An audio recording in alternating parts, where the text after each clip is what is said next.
Good morning everyone.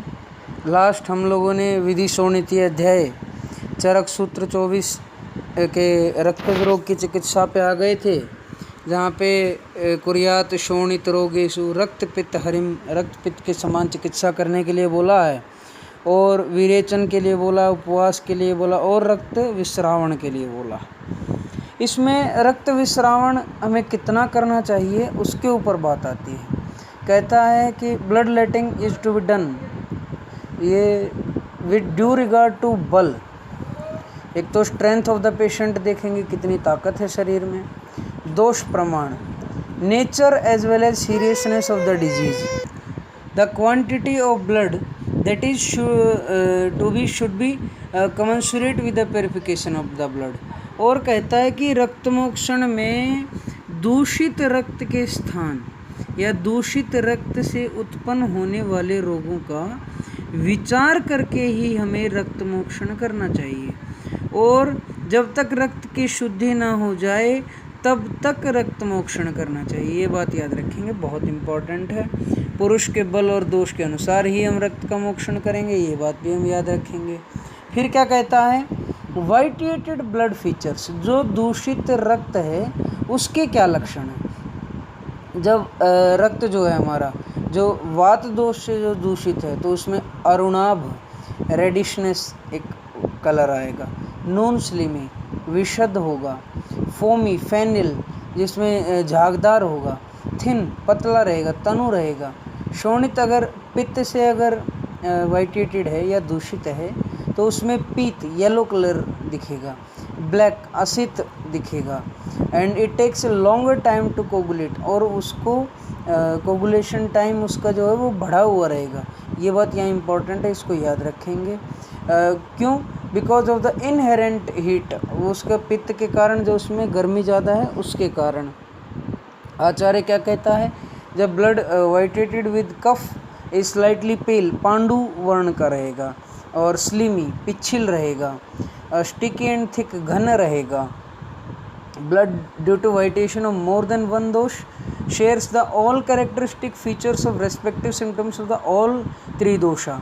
जो पहले वात पित्त कफ तीनों में जो अलग अलग लक्षण बतलाए गए, वो द्वंद्व जो त्रिदोष में उन सबके सम्मिलित लक्षण उसके अंदर मिलते हैं। फीचर्स ऑफ प्योर ब्लड, ये बहुत इंपॉर्टेंट है, 5 मार्क में भी आता है, 3 मार्क में भी और 2 मार्क में भी।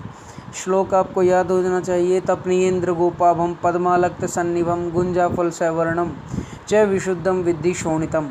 कहता है तपनीय, pure blood can be linked to gold purified by fire, जो तपाया गया हो गोल्ड को की तरह, सोने की तरह जिसे तपाया गया हो। और इंद्र गोपाभ, the colour can be compared with a firefly, एक फायर फ्लाई रहती है उसकी। पद्मालक्त, लाइक रेड लोटस, जैसे कमल का फूल होता लाल रंग का वैसा, और लाख उसके जैसा। लाइक फ्रूट ऑफ गुंजा, गुंजा के फल के समान। एब्रस प्रिकॉर्टरस नाम है जिसका। In colour depending upon the individual constitution, इसमें ये जो सभी अलग अलग नाम बतलाए गए, इनके समान दिखने वाले रक्त को शुद्ध रक्त कहा गया है। अब कहता है कि डाइट आफ्टर ब्लड लेटिंग, रक्त विश्रावण के पश्चात हमें क्या करना चाहिए। रक्त विश्रावण के पश्चात कहता है प्रसन्न वर्ण इंद्रिय, इंद्रिय अर्थानिच्छिद अव्याहत पक्ष वितरितम सुखान्वितम तो पुष्टि बलोपन्नम विशुद्ध रक्तम पुरुषम वदंती। कहता है the sign and symptom of person endowed with pure blood are प्रसन्न वर्ण, उनके जो क्लैरिटी इन कम्प्लेक्शन, प्रसन्न इंद्रिय, normal functioning of sense organ and perception of objects, unobstructed digestion and motion, happiness, nourishment and strength, ये सभी उसके अंदर सामान्य दिखने चाहिए। जिन व्यक्तियों का शरीर का वर्ण प्रसन्न हो, इंद्रियां स्वस्थ हों, इंद्रियां अपने शब्द आदि विषय को अच्छे से ग्रहण कर रही हों, और जिनकी जाठराग्नि पाचन क्रिया सब पाचन करने में समर्थ हो, मलमूत्र के वेग उचित रूप से आते हों, और सुख से युक्त आरोग्य हो तथा पुष्टि बल से युक्त हो, वह शुद्ध रक्त वाला कहा जाता है। क्या कहता है रक्त मोक्षण के बाद, एक और भी बात लिखी है आचार्य ने कहता है कि अन्नपान जो है वो अधिक गर्म न हो, न अधिक ठंडा हो, हल्का हो, अग्नि को उद्दीप्त करने वाला हो, वह हितकारी बतलाया है रक्त मोक्षण के बाद पथ्य के लिए। रक्त निकलने के बाद शरीर में रक्त स्थिर नहीं रहता है, इसलिए उस समय विशेष रूप से अग्नि की हमें रक्षा करनी चाहिए। Very very important. अब इसके बाद नेक्स्ट है मद मूर्छा संन्यास प्रकरण। कहता है कि सेरेब्रोवास्कुलर एक्सीडेंट कॉजेज और pathology, causes and pathology of cerebrovascular accidents and cerebral symptoms. इसमें सबसे पहले मद मूर्छा संन्यास रोग की आचार्य ने संप्राप्ति बतलाई है। कहता है वात पित्त कफ अलग अलग या समस्त दोष रक्तवाही रसवाही संज्ञावाही स्रोतों को अवरुद्ध कर रुक जाते हैं तो मद मूर्छा संन्यास इन 3 व्याधियों को उत्पन्न करते हैं। क्या कहता है आचार्य?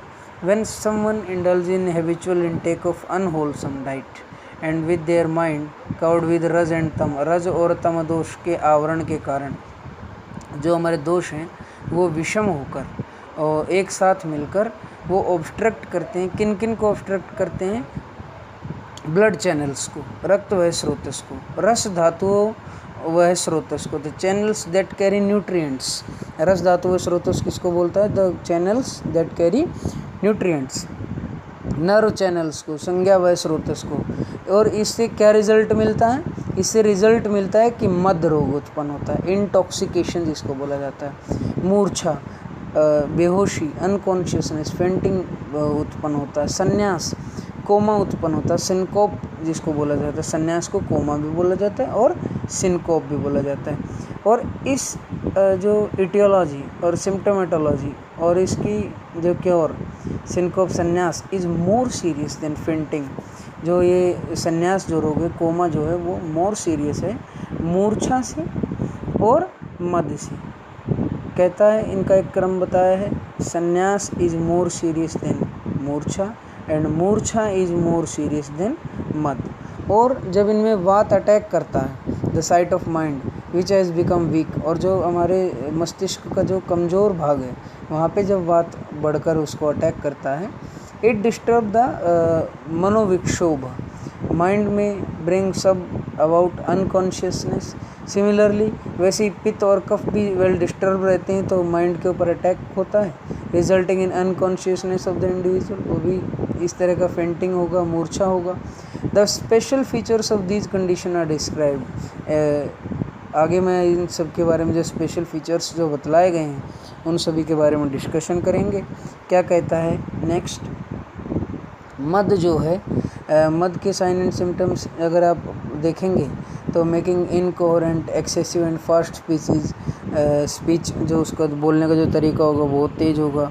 और मद के बारे में आचार्य कहता है दुर्बलम चेतसः स्थानम यदा वायु प्रपद्यते।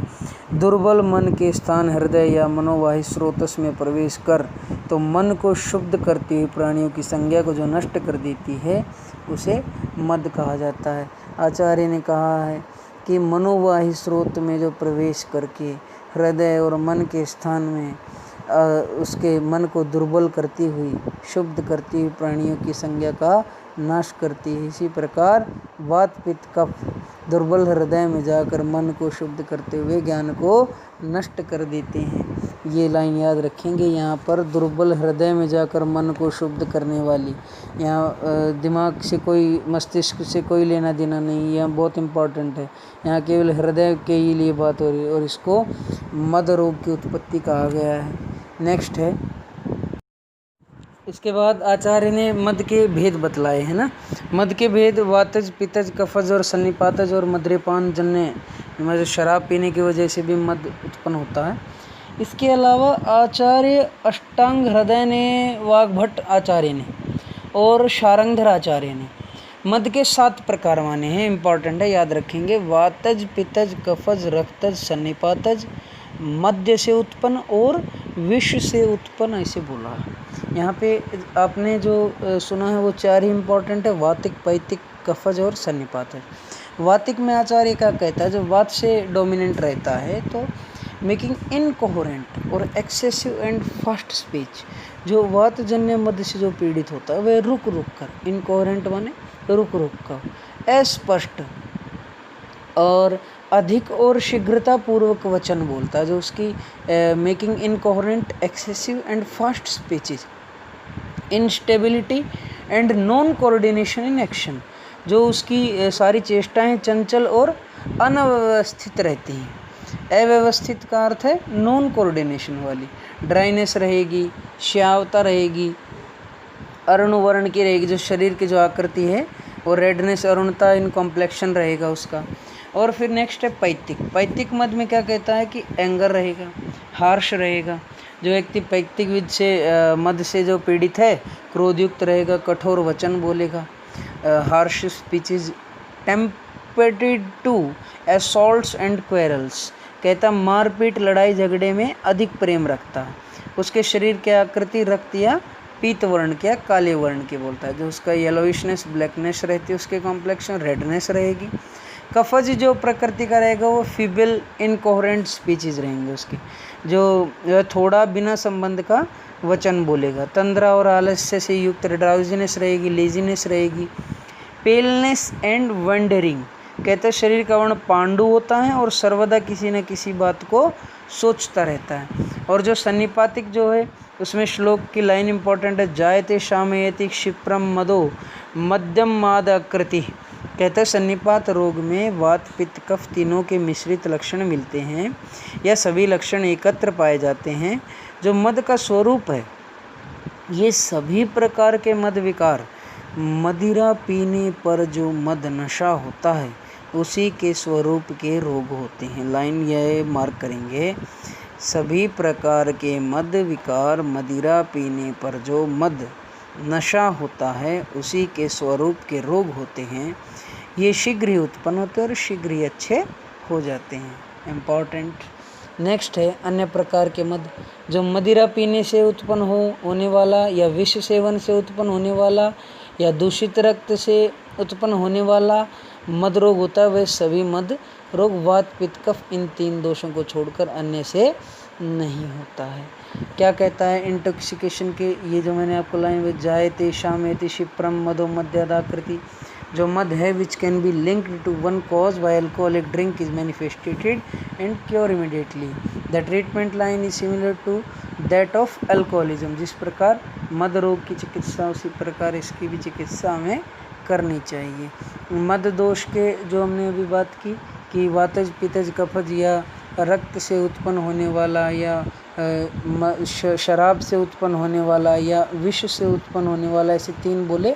वो कहता आचार्य उसमें भी वात पित्त कफ के बगैर वो भी रोग उत्पन्न नहीं हो सकते हैं।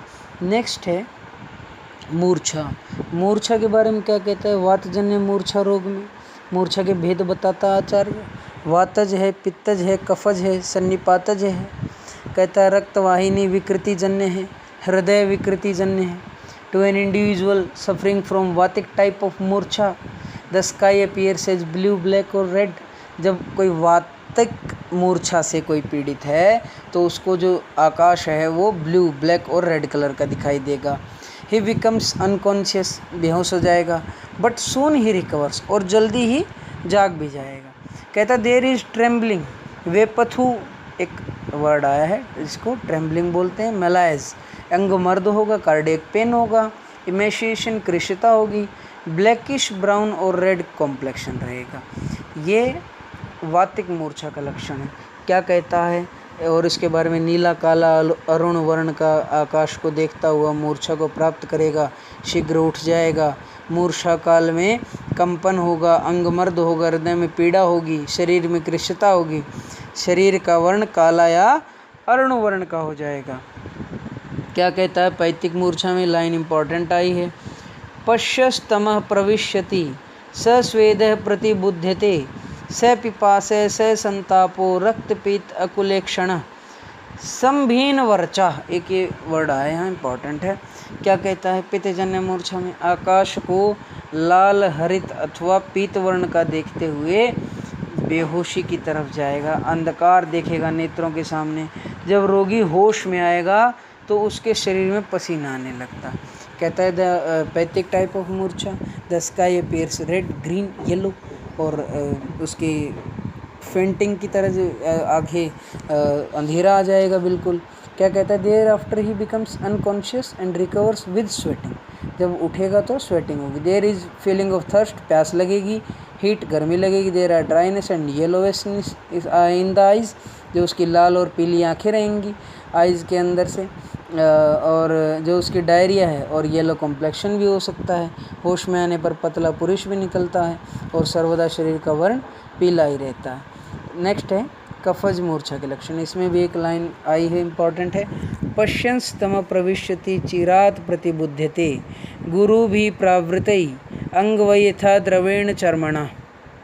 कफजन्य मूर्छा में जो आकाश को देखता है तो आकाश भरे हुए घने अंधकार से आकाश को देखते हुए उसके नेत्र के सामने तम प्रवेश करता है, देर से होश में आता है और होश आने पर जैसे गीले चमड़े के शरीर ढका हुआ रहता है ऐसा अनुभव करता है।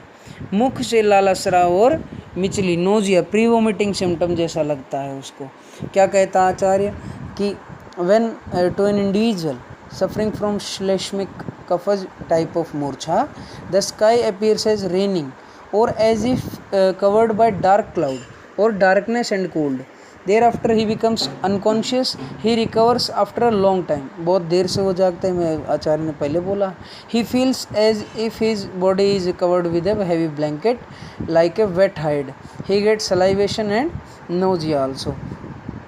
In case of sannipathic type of मूर्छा, all three signs and symptoms of त्रिदोषा, वातिक मूर्छा, पैतिक मूर्छा और कफज मूर्छा, तीनों के जो सम्मिलित लक्षण हैं वो सभी के सभी सन्निपातिक मूर्छा में मिलते हैं। And the individual is let down like a patient suffering from epilepsy, अपस्मार की तरह इस तरह से पेशेंट आपके सामने आता है।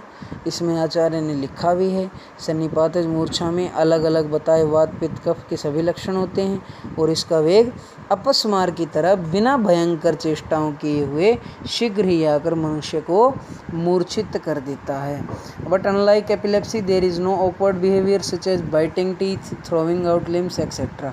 जो इसके अलावा जो दांत को कटकटाना या हाथों को इधर उधर फेंकना, ये सब एपिलेप्सी वाले लक्षण इसमें नहीं मिलते, केवल और केवल मूर्छा मिलती है। नेक्स्ट है संन्यास। संन्यास के बारे में आचार्य ने क्या कहा है, दोषेषु मद मूर्छाया कृत वेगेषु देहिनाम स्वयं में उपशाम्यति संन्यासो न उष विधा। कहता है मद और मूर्छा से संन्यास की विशेषता, देहधारियों में एज रिगार्ड्स मद एंड मूर्छा दे आर क्योर्ड ऑटोमेटिकली। मद और मूर्छा दोनों अपने आप से ठीक हो जाते हैं after the manifestation of attack of by the aggravated dosha. और जब हमारे बढ़े हुए दोष अपनी समावस्था में आते हैं तो अपने आप ठीक हो जाते हैं। आचार्य ने क्या कहा है, द संन्यास however does not subside without the administration of proper medicines. और जो संन्यास रोग है वो हमारा बिना औषध के बिल्कुल भी ठीक नहीं होता। क्या कहता है, तो परंतु संन्यास में दोषों का वेग औषधि के बिना शांत नहीं होता। जब तक होश में लाने के लिए औषधि नहीं दी जाती तब तक रोगी बेहोश ही रहता है। संन्यास की संप्राप्ति में क्या कहता आचार्य, संन्यास्तान्त्यंत बलम जंतु प्राणायतन संश्रिता स न संन्यास संन्यस्त काष्ठीभूतो मृतोपमा। कहता है यदि इस रोग में सद्य फल देने वाली चिकित्सा न की जाए तो वह शीघ्र ही प्राणों से रहित हो जाता है, अर्थात मर जाता है। क्या कहता आचार्य, प्राणायतन हृदय मस्तिष्क आदि में आश्रित हुए प्रबल दोष वाणी देह और मन की चेष्टा को नष्ट कर निर्बल प्राणियों की संन्यास रोग से पीड़ित करते हैं, अर्थात निसंज्ञा कर देते हैं। उनको ज्ञान नहीं रहता कहाँ है कहाँ नहीं है। वह संन्यास रोग से निसंज्ञ बेहोश हुए मनुष्य काष्ठ लकड़ी के समान हो जाते हैं, सर्वथा निश्चेष्ट, जिसको कोई चेष्टा नहीं रहती, तथा मरे हुए के सदृश वह शरीर हो जाता है। आगे क्या कहता है, ट्रीटमेंट मेथड्स फॉर संन्यास। संन्यास में क्या चिकित्सा की जाएगी, तो इसमें जिस प्रकार अधिक गहरे जल वाले कूप या नदी में डूबते हुए पात्र को जब तक वह जल के अंत स्थल तक ना पहुंच जाए तब तक ही उसे विद्वान शीघ्र ही निकाल लेता है, ठीक उसी प्रकार संन्यास रोग से पीड़ित रोगी को चिकित्सा जब तक दोष गहराई में नहीं पहुंचते हैं उसके पूर्व ही कर लेनी चाहिए। क्या कहता है कि रोगी साध्य से असाध्य हो जाए उससे पहले ही उसकी चिकित्सा बुद्धिमान व्यक्ति को कर लेनी चाहिए। संन्यास रोग में आशुकारी लाभकारी उपाय क्या क्या हैं उसके लिए बताता है कि अंजन देंगे, एप्लीकेशन ऑफ कोलेरियम, पीड़ नस्य देंगे, नेजल ड्रॉप्स जिसको बोलते हैं, धूम देंगे, स्मोक करवाएंगे, और प्रदमन नस्य। स्मोक का अर्थ ये है कि कमरे के अंदर धुआं करें, क्योंकि अनकॉन्शियस पेशेंट तो कर नहीं सकता है। प्रदमन नस्य करेंगे, सूची तोदन करें, pricking with the needle, heating causing pain in the nail bed, plucking the hair from the head and body, बालों को खींचेंगे, सुई चुभाएंगे, बाइटिंग विद टीथ, दांतों से काटने के लिए बोला लेकिन अभी नहीं करेंगे, नहीं तो टेटनस का टीका और लगवाना पड़ेगा। रबिंग बॉडी विद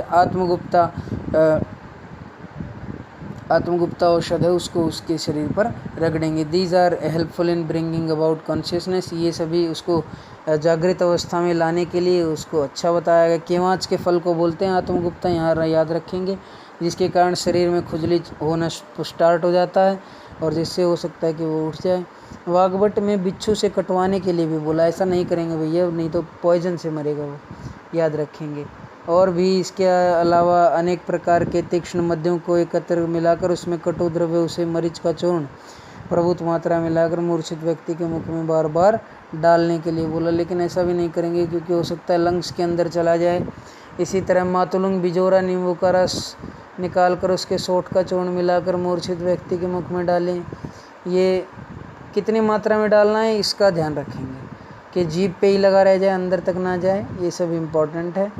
और आश्चर्य उत्पन्न करने से, किसी मनोनुकूल विषय को स्मरण दिलाने से, प्रिय शब्दों को सुनने से, चतुर व्यक्तियों के गाना बजाना आदि के विभिन्न शब्दों से। इसमें पानीय कल्याणक घृत बोला आचार्य ने, तिक्तक घृत बोला है, महातिक्तक घृत बोला है, षटपल घृत बोला है, कौम्ब घृत बोला है, 10 वर्ष पुराना घृत बोला, पंचकर्म के लिए बोला है। मद और मूर्छा में पंचकर्म चिकित्सा बोली है। मद और मूर्छा रोग से पीड़ित रोगियों को सर्वप्रथम स्नेहन और स्वेदन कराकर दोष के अनुसार, रोगी के बल के अनुसार पंचकर्म कराना चाहिए। 28 औषधियों का जो पानीय कल्याणक घृत है, उन्माद प्रकरण में जो मैंने ऊपर आपको बताया, तिक्त घृत जो कुष्ठ अधिकार में है उनका प्रयोग, महातिक्त घृत, षटपल घृत, त्रिफला का प्रयोग, घृत मधु चीनी के साथ, दूध के साथ, शिलाजीत का प्रयोग या केवल दूध का प्रयोग, दूध के साथ पिपली का प्रयोग, इन सबको चित्रक का प्रयोग करवाएंगे। कौम्ब घृत जो 10 वर्ष पुराना हो उसको देंगे। सुश्रुत ने नरह पतत काष्ठवत मूर्छाएं बोला, जैसे लकड़ी गिरती वैसे ही मनुष्य भी गिरता है। आचार्य ने इसके अलावा पुराना घृत तिमिर, जुखाम, श्वासकाश, मूर्छा, वमन, विष, उन्माद, मद और पस्मार को दूर करने वाला होता है। लाइन इम्पॉर्टेंट है। अतः कुंभ सर्पी अपने प्रभाव से मद और मूर्छा को दूर करने वाला होता है। कुंभ सर्पी बहुत अच्छा है, 10 इयर्स का, ये पंजाब में एक जगह है, वहाँ पे मिलता है अगर किसी को कुंभ सर्पी चाहिए तो। इसके अलावा यहाँ पे हम अपना चैप्टर को कंप्लीट करते हैं। इति अग्निवेश कृते तंत्रे चरक प्रति संस्कृते सूत्रस्थाने योजना चतुष्के विधि शोणितीय नाम 24तमो अध्याय। यहाँ पर हमारा एक चतुष्कोर ख़त्म हो गया है। यहाँ पे इसको विधि शोणितीय अध्याय को कंप्लीट करते हैं। पार्ट 2 आज कंप्लीट। कोई भी डाउट रहे तो आप मेरे को कभी भी पूछ सकते हैं। Read, right, learn, mark, important chapter. Like, share, comment आप सब कर ही देंगे, सब्सक्राइब भी कर देंगे। Thank you so much. Stay home, be safe.